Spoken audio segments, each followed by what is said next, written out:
The Mamertine prison in Rome is not a standard cell. It is an underground stone cistern, cold, damp, and completely devoid of natural light. A man of unshakable confidence, a booming voice, and an iron constitution.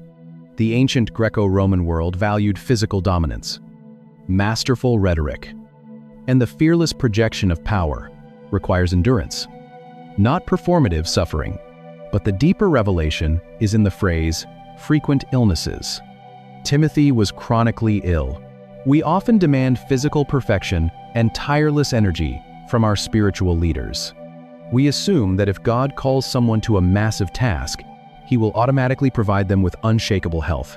But God did not miraculously heal the successor of the early church. He required him to lead through the pain. And physical sickness was not his only social liability. In the ancient Greco-Roman honor-shame society, authority was intrinsically linked to age, physical robustness, and commanding rhetoric. A leader was expected to possess gray hair, a booming voice, and an intimidating physical presence. Yet Paul repeatedly has to tell Timothy and the churches he visits not to let anyone despise his youth. Combine these historical and textual details. Timothy is a culturally marginalized outsider. He is naturally timid. He is uncomfortably young, and he is constantly sick to his stomach. He is the exact opposite of the Roman ideal of a conqueror. He is a fragile clay jar. Yet this is the man Paul chooses to carry the heaviest theological weight of the early Christian movement. Traveling as an assistant to a legendary apostle is one thing. You can hide behind your mentor's shadow, but leading alone is another. To survive the brutality of the first-century religious and political landscape, it seems obvious that a leader needed to be made of stone. How does a young, sick, easily intimidated man handle a solo assignment in one of the wealthiest, most vicious, and religiously chaotic cities in the Roman Empire? That question is exactly what Timothy faced when Paul abruptly left him behind in Ephesus. Ephesus was not a quiet rural parish. It was the crown jewel of Asia Minor, a bustling, fabulously wealthy, and intensely intimidating metropolis. At its center stood the Temple of Artemis, a colossal structure ranked as one of the 7 wonders of the ancient world. This was not merely a religious site, it was a massive economic engine, a banking center, and a sanctuary for criminals. The city was heavily saturated in the occult, famous throughout the empire for its magical texts, and fiercely protective of its gods. To walk the gleaming marble streets of Ephesus was to walk through the absolute epicenter of pagan power. Yet, when Paul departs for Macedonia, he does not take his vulnerable protege with him to safety. He leaves him behind in the chaos. The opening verses of Paul's first letter to Timothy land with the weight of an anvil. As I urged you when I went into Macedonia, stay there in Ephesus so that you may command certain people not to teach false doctrines any longer. Notice the specific nature of the crisis. The primary danger Timothy faces is not the pagan worshippers rioting in the amphitheater outside. The problem is that when we look at the actual recipient of this final letter, the familiar image shatters. The deadliest threat is inside the church. A faction of arrogant, aggressive false teachers has hijacked the Ephesian congregation. These are men obsessed with endless genealogies, controversial myths, and the forceful assertion of their own authority. In a society that worships status, they are likely older, wealthier, and culturally dominant. They are loud, articulate, and completely self-assured. And what is Paul's instruction? He does not tell Timothy to facilitate a dialogue. He does not tell him to gently suggest a compromise. He uses a Greek military term, parangelo. He tells this chronically ill, culturally divided, and naturally timid young man to stand directly in front of these aggressive men and publicly command them to stop teaching. Step back and look at the architecture of what Paul is doing. Up to this point in the story, we might have assumed that Paul kept Timothy as an assistant out of pity, sheltering him from the brutal realities of the mission. But this assignment shatters that assumption. Paul deliberately places his physically weakest and most emotionally fragile protege on the most dangerous, highly contested battlefield of the first-century church. He entrusts the defense of the gospel's purity to a man whose stomach is failing him. Predictably, the crushing pressure begins to break him. The Greek text of 1 Timothy 1-3 contains a subtle but profound clue about Timothy's state of mind. The undisputed heir to Paul's ministry is a young man stationed hundreds of miles away across the Mediterranean Sea. And this young man is struggling. When Paul writes, "As I urged you to stay," the word used for urged implies an intense, pleading exhortation against resistance. Timothy did not want to stay in Ephesus. He wanted to leave. The hostility of the elite false teachers, the overwhelming spiritual darkness of the city, and the daily, exhausting reality of his own physical pain were pushing him to the absolute breaking point. He is desperate to abandon the post and retreat to the safety of Paul's shadow. But Paul's shadow is about to disappear entirely. Before the doctrinal crisis in Ephesus can be fully resolved, the political world beneath them moves. Paul is suddenly arrested by the empire, bound in heavy Roman chains, and dragged to that freezing underground cistern. The encouraging letters from a free mentor suddenly stop. The executioner's sword is raised in Rome, and Timothy is left completely alone, facing an overwhelming enemy, while a dark, paralyzing emotion begins to consume his mind. The silence from Rome does not last forever. Eventually, a courier arrives in Ephesus, carrying one last, heavy scroll. It is the letter we now know as 2 Timothy. But as the young pastor breaks the seal, he realizes this is not a letter of rescue. It is a letter of absolute finality. Paul is not getting out this time. In the opening lines, the emotional toll of the crisis is laid bare. The biblical text explicitly reveals that this chosen successor is chronically ill. He suffers from frequent stomach ailments that leave him physically frail and constantly compromised. Paul writes, "Recalling your tears, I long to see you, so that I may be filled with joy." The young leader is weeping. The relentless attacks of the Ephesian false teachers, his chronic physical illness, and the impending execution of his spiritual father have finally collided. It is precisely here, in the darkest moment of Timothy's life, that Paul writes one of the most famous verses in the New Testament.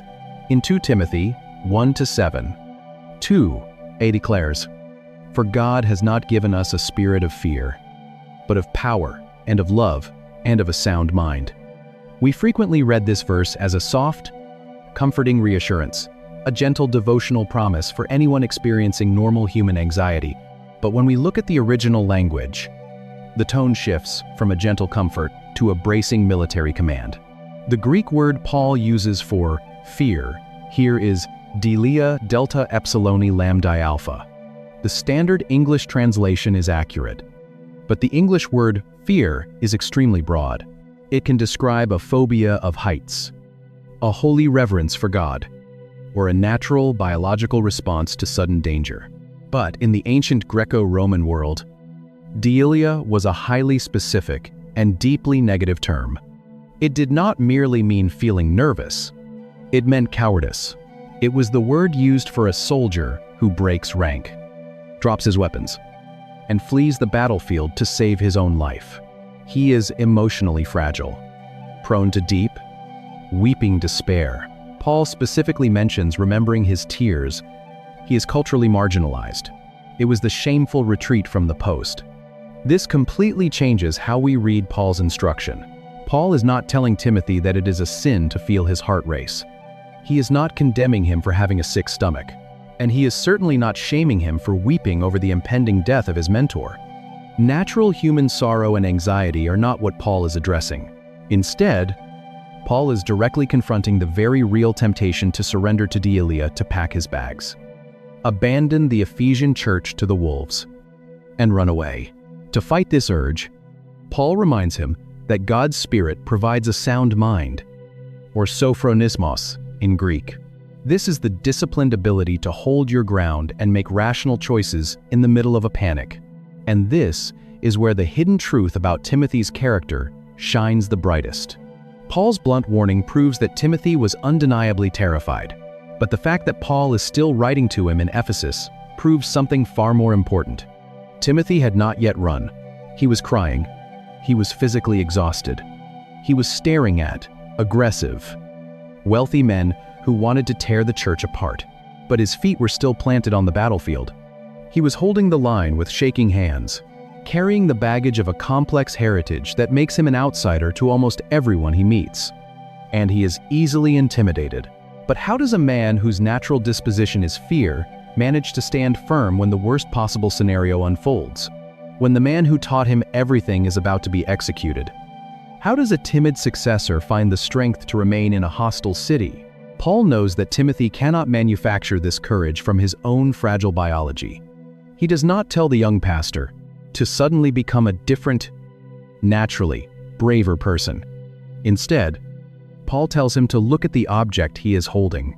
Paul knows that Timothy cannot manufacture this courage from his own fragile biology. Instead of demanding that Timothy suddenly transform into a towering figure of strength, Paul tells the young pastor to look down at what has been placed in his shaking hands. In 2 Timothy 1:14, Paul issues the defining command of Timothy's life. He writes, "Guard the good deposit that was entrusted to you." To modern ears, deposit sounds like a mundane banking transaction. The English translation is accurate, but the original Greek term carries an intense, high-stakes cultural weight that is entirely lost in our modern financial language. The word Paul uses is paratheke. In the ancient Greco-Roman world, there were no secure digital banks, wire transfers, or insured underground vaults. If you were about to embark on a dangerous sea voyage, march into war, or face execution, you had to find a way to protect. In this very letter, his mentor has to directly confront his temptation to surrender to the spirit of cowardice, reminding him not to be ashamed. Your most valuable possessions. You would find someone you trusted absolutely, and you would hand over a paratheke, a sacred trust. This was not a casual favor between neighbors. It was a binding legal arrangement, considered one of the most solemn duties in ancient society, often protected by severe penalties and the invocation of divine curses upon anyone who violated it. But here is the crucial detail about the paratheke. The person holding the deposit did not own it. If a dying man entrusted you with a chest of gold or a vital family scroll, you were not allowed to spend it. You were not allowed to invest it, alter it, or try to improve it. Your singular, overriding responsibility was to guard it with your life, keeping it entirely intact until it was time to pass it on. When Paul uses this specific legal and cultural image, he is fundamentally changing the way Timothy must view his mission in Ephesus. The aggressive false teachers in the Ephesian church were thriving on innovation. They were inventing new doctrines, endless genealogies, and complex, spiritual myths to captivate their audience. They relied on their own charisma and cultural dominance to build a following. Timothy was likely agonizing over his inability to match their commanding presence. But by calling the gospel a paratheke, Paul is lifting the crushing burden of performance off of his protege's shoulders. Paul is essentially telling him, Timothy, you do not have to invent a new message to win the crowd. You do not have to generate the power. His name is Timothy. This creates a profound contradiction. Why did the brilliant architect of the early Christian movement leave his greatest legacy? You are not the author of this salvation, and you do not have to make it more impressive to the philosophers of Ephesus. I am only asking you to hold the heavy scroll. I am only asking you to guard the truth. This is the hidden mechanism of faithful transmission that secures the legacy of the early church. The value of a priceless treasure does not depend on the physical strength of the courier who carries it. A fragile, sick, and weeping man can transport a world-changing document just as effectively as a broad-shouldered warrior, as long as he simply refuses to drop it. Timothy's success did not require an iron stomach, a booming voice, or the sudden absence of anxiety. It only required his stubborn, faithful endurance. This completely redefines what biblical faithfulness actually looks like. It shifts the focus away from our natural, physical abilities and places it entirely on the supreme value of the gospel itself. And this radical redefinition of faithfulness changes exactly how we must look at our own deep inadequacies. When we look in the mirror, we often judge our spiritual value by the exact same metrics the ancient pagan world used.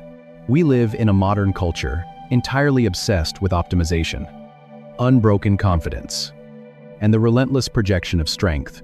We are bombarded with the message that effective leaders do not show weakness, that anxiety is a sign of spiritual failure.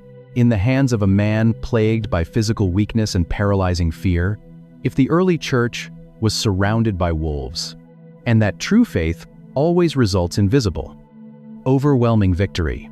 Because of this, we hide our frailties. If we suffer from a chronic physical illness, we quietly assume God cannot truly use us until we are completely healed.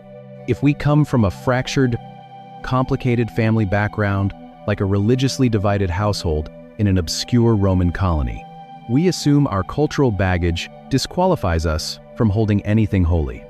If we experience intense anxiety, or if the sheer, crushing pressure of our daily responsibilities makes us weep behind closed doors, we conclude that we simply lack the faith required to serve God. We have mistaken invulnerability for faithfulness. But the paradox of Timothy's life dismantles that assumption entirely. The Apostle Paul, staring at the violent end of his own life and the fragile survival of the global church, did not search for a Spartan warrior. He did not search for a man of iron. He searched for someone who knew how to guard a deposit, even if their hands were shaking. This is where the ancient text turns directly toward you. What is the pressure in your life currently revealing? Perhaps God has placed a specific paratheke, a sacred trust in your hands. Winter is rapidly approaching, and the temperature of the floor is dropping. An older man sits in the dim light of a single flickering lamp. Why hand the shepherd's staff to someone who seemed naturally terrified of the dark? Why risk everything on a fragile vessel when the stakes were highest? It might be the heavy responsibility to raise a child in an increasingly chaotic culture. It might be a quiet, unglamorous ministry role that constantly drains your emotional energy. It might be the daily, grueling obedience of remaining faithful to Christ in a workplace, a community, or a family dynamic that is aggressively hostile to your convictions. And as you hold that responsibility, you might feel exactly like the young man trapped in Ephesus. Your hands might be trembling. Your physical body might be actively failing you, demanding that you navigate chronic pain, exhaustion, or illness while trying to serve. You might be terrified of the loud, confident voices standing in opposition to you. You might be severely tempted by Dealia, the powerful, cowardly urge to simply drop the heavy responsibility, abandon the post, and retreat to somewhere safe, quiet, and easy. The profound encouragement of Paul's final letter is that feeling terrified does not disqualify you. Having a frail body does not remove your calling. Weeping under the 21, crushing weight of the assignment does not mean you have failed. Faithfulness is not the absence of fear. The answer to that question fundamentally changes how we understand God's requirements for spiritual legacy. Modern culture, and often modern religion, obsesses over optimization. Faithfulness is doing exactly what Timothy did, staying at your post while you are terrified. It is the quiet, daily decision to wake up, stand in the tension, and refuse to surrender the truth you have been entrusted with. God does not demand that you manufacture an impressive, towering confidence.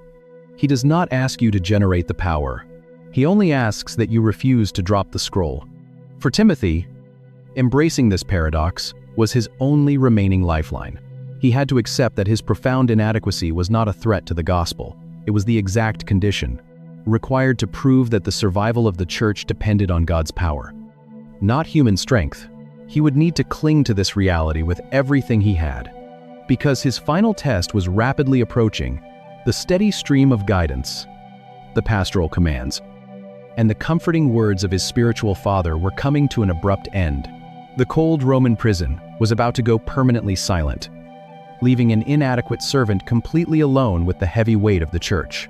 When the courier finally leaves Rome, carrying that last, heavy scroll, he leaves behind a cold, silent dungeon, unwavering confidence, and the total elimination of weakness.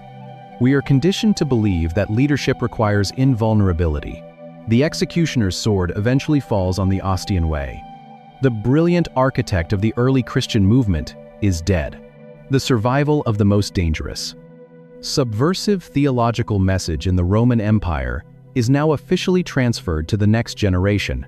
Zoom out and look at the grand architecture of what God did in the first century. If human wisdom had engineered the survival of the church, we would have chosen invincible supermen. We would have demanded leaders with flawless health, unblemished cultural pedigrees, and a fearless, dominating physical presence. But the gospel did not conquer the ancient world because it was carried by men of stone. It conquered the world because it was placed inside fragile clay vessels who simply refused to break under the pressure. This is the ultimate paradox of Timothy's life. Every apparent disqualification was actually his profound preparation. His marginalized, culturally divided upbringing in the dust of Lystra did not ruin him. It gave him the unique empathy required to bridge the gap between hostile Jewish and Gentile worlds. The agonizing, bloody reality of his circumcision did not humiliate him. It proved his absolute willingness to suffer physically for the sake of the mission.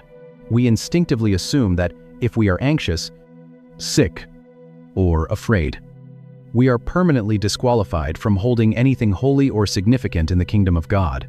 His chronic stomach illness and physical frailty were not evidence of a weak faith. They were the daily, exhausting reminders that the power of the gospel did not originate in the biology of the messenger. And his paralyzing fear did not negate his calling. It became the dark canvas against which his quiet, stubborn endurance was finally revealed. Bring the camera back to the opening image. The long journey from Italy ends as a courier walks into the gleaming, idol-saturated city of Ephesus. He finds the young pastor and places a heavy, worn scroll into his hands. Timothy breaks the seal. He unrolls the parchment. The ink is still sharp. The final words of his spiritual father stare back at him. Across the distance, guard the good deposit. Imagine the physical reality of that moment. The reception of this letter does not instantly miraculously transform him into a different person. He is still sick. His stomach is still churning from the stress and the environment of the city. The intimidating, wealthy false teachers are still meeting just down the street, actively trying to tear his congregation apart. He is still weeping over the loss of his mentor. But this is not ultimately a story about a man overcoming his weakness to become strong.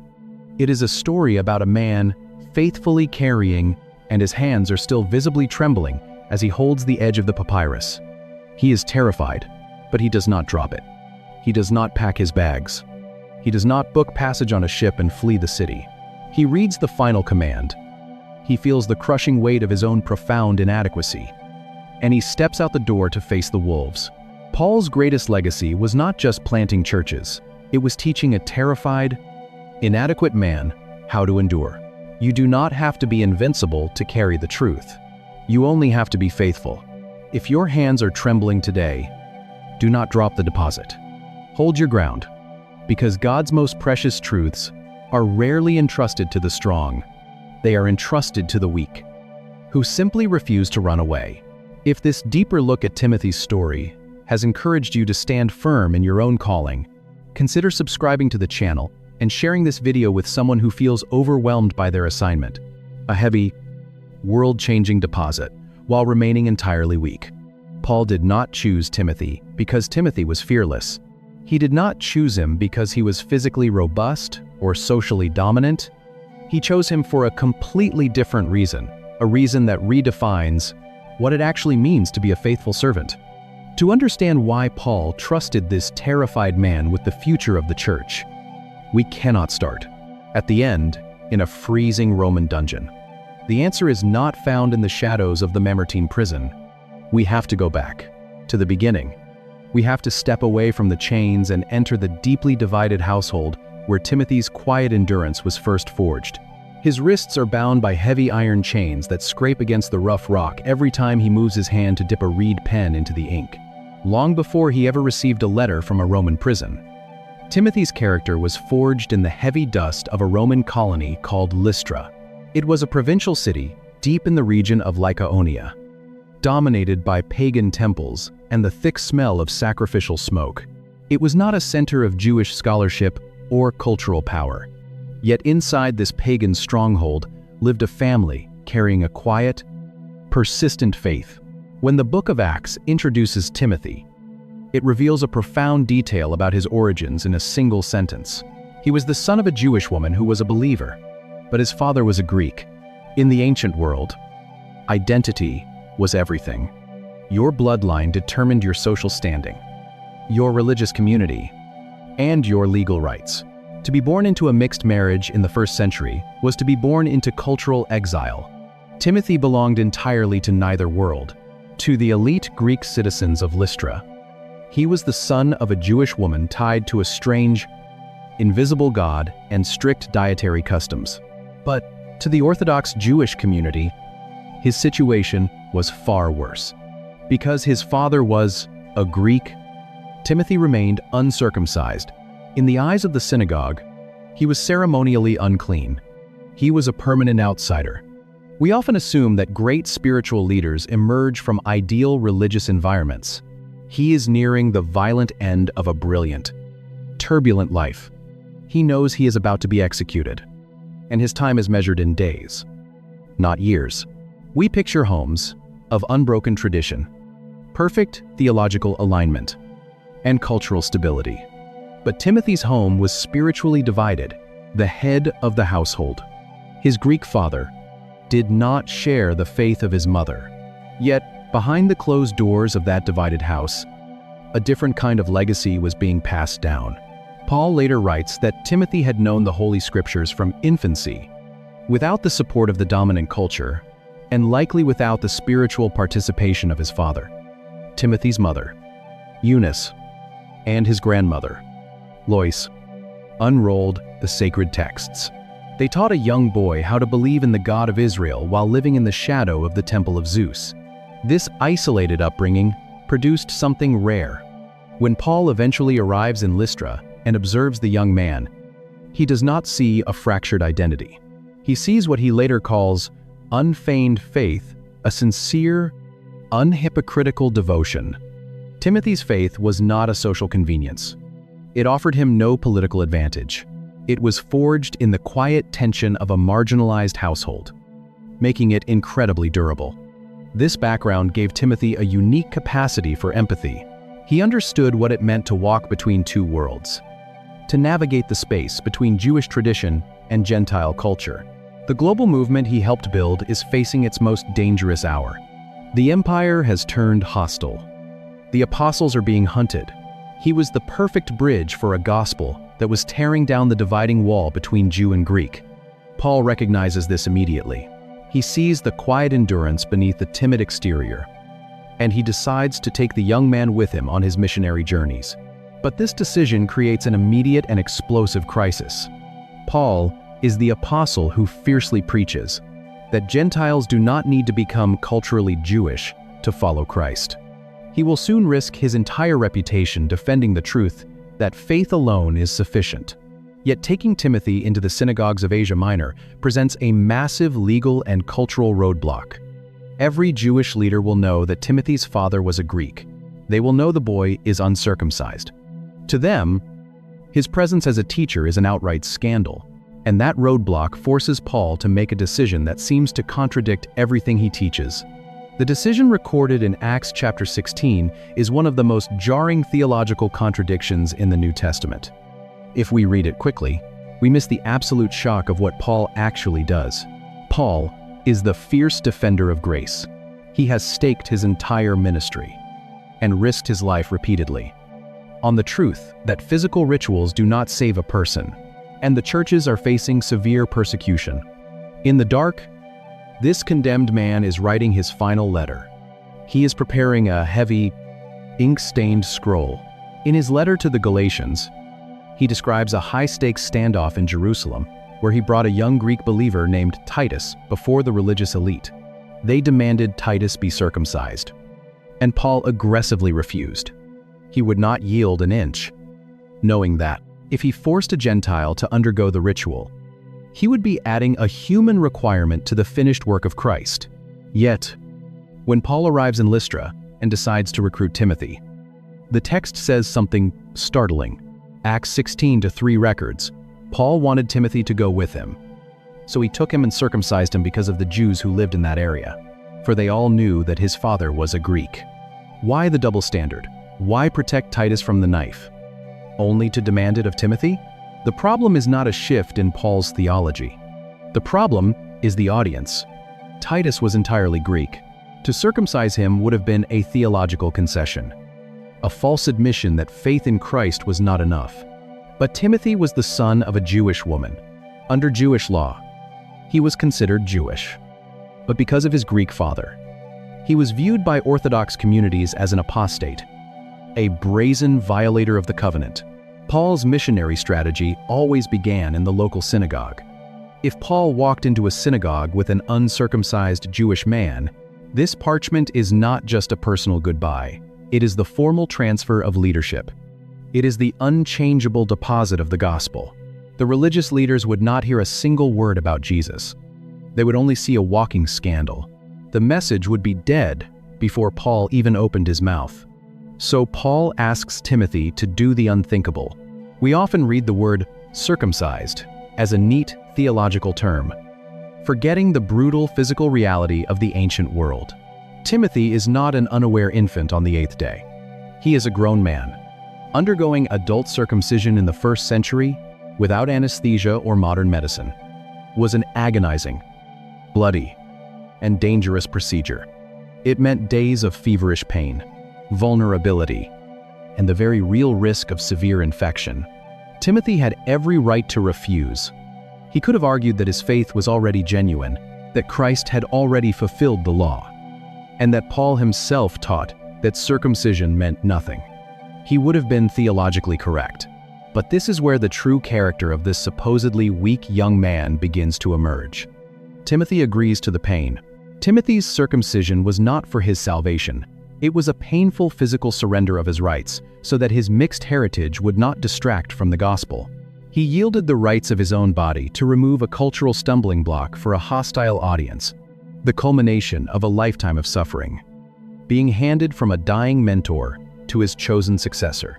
He accepted the pain of the law so that he could help Paul preach the freedom of grace. We assume that because Timothy was naturally timid, he lacked conviction. But courage is not the absence of fear or the avoidance of pain. It is the willingness to bleed for a truth greater than your own comfort. In the quiet dust of Lystra, Timothy proves his loyalty through profound sacrifice. He proves he is willing to suffer for the mission. Yet, this initial physical trauma was only the beginning of his trials. The surgical wound would eventually heal. The immediate danger would pass. But as Timothy stepped out of his divided household and onto the brutal Roman roads, his body would remain a constant, exhausting liability. The surgical pain of circumcision eventually healed, but the physical vulnerability of Timothy's body remained. When we picture the great missionary journeys of the early church, we imagine rugged explorers effortlessly conquering the elements. We picture apostles with iron constitutions marching across the Mediterranean. But the reality of first-century travel was brutal. Walking thousands of miles on Roman roads meant constant exposure to extreme weather, shifting diets, parasites, and notoriously contaminated water. For a healthy person, the journey was exhausting.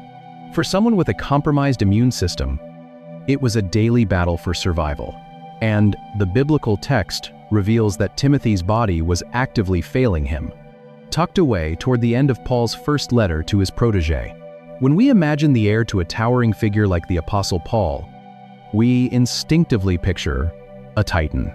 We imagine a natural-born leader is a passing medical instruction that completely shatters our modern expectations of divine healing and spiritual leadership.